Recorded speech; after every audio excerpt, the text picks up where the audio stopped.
On commence par un exercice facile. Dans les exercices suivants, on va étudier les fonctions.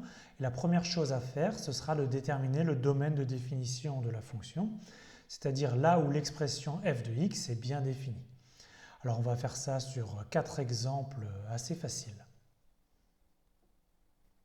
Le domaine de définition, c'est là où l'expression f de x est bien définie. Alors il ne faut pas toujours chercher des problèmes, surtout quand il n'y en a pas. Ici, on a la fonction f1 de x qui est définie par x carré plus x plus 1, qui est donc une fonction polynôme, qui est bien définie quel que soit x réel, et donc le domaine de définition, c'est R tout entier. Donc je note D l'ensemble de définition, et c'est ici R tout entier, c'est-à-dire de moins l'infini à plus l'infini. Alors pour la seconde fonction, on a une racine carrée. La fonction est définie par racine carrée de x moins 1. Cela ne va pas être défini quel que soit x. Alors ce que l'on sait, c'est que l'expression racine de y est définie pour les y positifs ou nuls. On n'a pas le droit de prendre la racine carrée d'un nombre négatif. Alors ici, en fait, qu'est-ce que c'est que y ici? Y, c'est ce qu'il y a sous la racine, c'est donc x moins 1. Et donc, on veut x moins 1 positif ou nul. Alors, quand est-ce que x moins 1 est positif ou nul? C'est exactement la même chose que x plus grand que 1. Et donc, le domaine de définition de cette fonction f2, c'est l'ensemble des x qui sont supérieurs ou égaux à 1. C'est donc exactement l'intervalle 1 plus l'infini, avec ici 1 qui est l'intervalle fermé à gauche, c'est-à-dire qu'on prend la valeur 1. Voici un exemple un petit peu plus compliqué. On a l'expression racine de 2 plus 3x divisé par 5 moins 2x. Quand est-ce que cette expression est définie? La première chose à remarquer, c'est qu'on divise. Donc on n'a jamais le droit de diviser par 0. Et donc il faut exclure le cas où 5 moins 2x est égal à 0. Quand est-ce que 5 moins 2x est égal à 0? Pour x égale à 5 demi. Et donc ça, on l'exclut de notre étude. Ce n'est pas le seul problème. On a aussi une racine carrée. Et donc il faut que ce qui soit sous la racine carrée soit positif. Donc on veut que 2 plus 3x sur 5 moins 2x soit positif. Alors quand est-ce que ça arrive? Pour ça, on va faire un tableau de signes. D'accord? Donc on va faire un tableau de signes avec x ici qui va de moins l'infini à plus l'infini. On va étudier alors le signe d'abord de 2 plus 3x. Donc 2 plus 3x, ça s'annule en moins 2 tiers. Donc on va ici avoir cette valeur-là. Et 5 moins 2x, qui lui s'annule, donc on l'a déjà dit, en 5 demi. D'accord? Et ensuite, on pourra faire le bilan du quotient, donc 2 plus 3x, divisé par 5 moins 2x.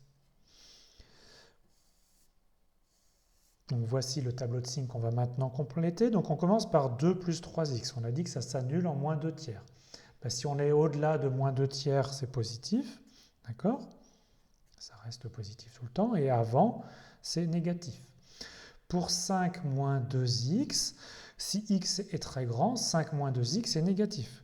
Donc on est négatif après 5 demi. Et par contre, si on est avant 5 demi, on est positif.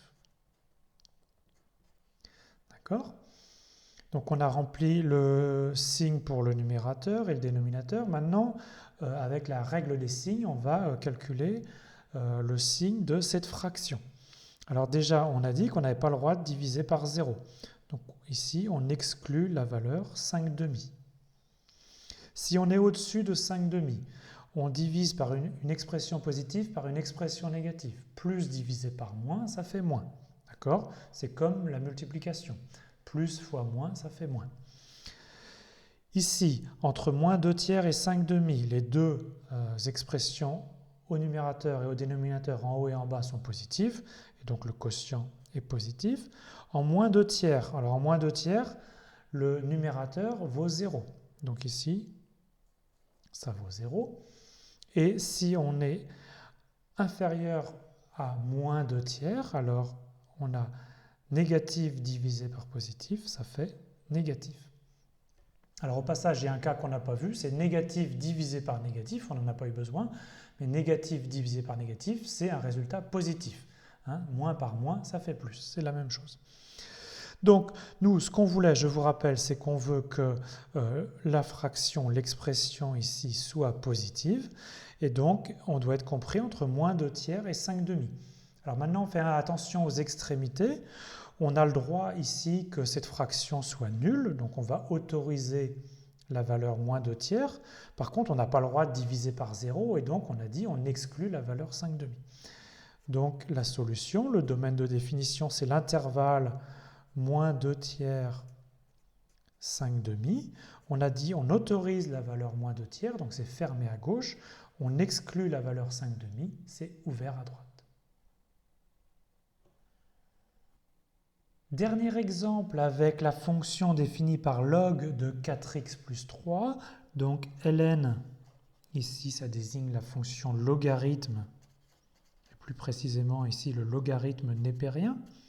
D'accord ? Mais attention, la fonction qui a y associe ln de y n'est pas définie pour toutes les valeurs de y, elle est définie seulement pour les valeurs de y strictement positives.